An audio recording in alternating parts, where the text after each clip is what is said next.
I'm going to introduce you to my second favorite son, Jake the sheepdog. Anyhow, Jake is a good pal. My first favorite son is my son Yvonne, but Jake is my little buddy here. I'm starting to take him with me because he just loves to work and do little jobs for us. But I'm training him to be a sheepdog. We're going to go look at the sheep a little later.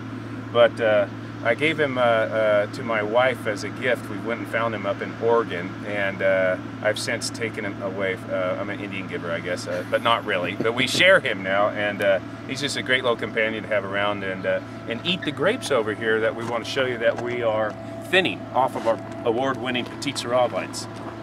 Come on, Jake. So why don't you tell us, Clay, a little bit about what it means when you thin the fruit and why you do it and all that good. Look at those, man. And we're not done thinning here. We'll make one more pass here. We have like these weak shoots that we'll remove and some fruit. But this year we had some really late spring rains. Petite Sirah is very, I think the word is prolific, meaning it throws large clusters with lots of fruit and just keeps getting bigger and bigger. And in order to get this ripe, to get the concentration that we want in the fruit, we have to take fruit off of here multiple times. You'll notice there's still some weak shoots that we will remove. Because these shoots don't have enough leaf area to ripen these clusters. And there's also some green fruit that this was damaged by the sun because it's also very sensitive to the sun.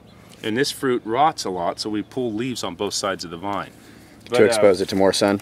Right, exactly. So we're trying to maximize concentration. We're not done. This variety, we probably will go through 4 times thinning it. We pull leaves and do a first thinning pass, because if you do too much early on, the fruit that's left just gets bigger, and the berries get larger, and you lose you don't get the concentration. So you got to do it over multiple passes. I think if you look on the ground over here,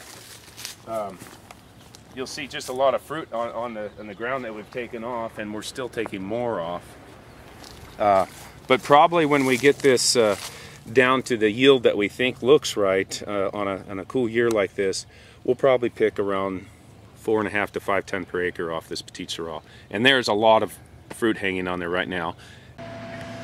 Okay, so anyhow, we are we're picking some Merlot for a winery that we sell grapes to, and just started picking here this morning. And most of our fruit that goes into our brands is all hand harvested, most of it.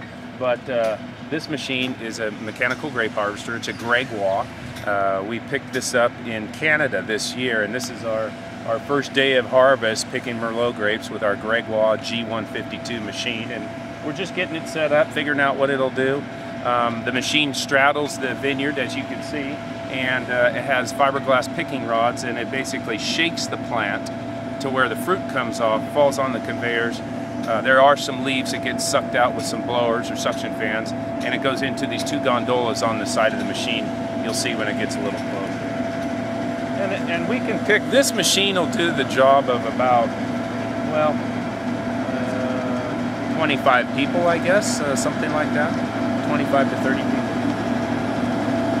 It's a little tough on the vines. Jake, come here.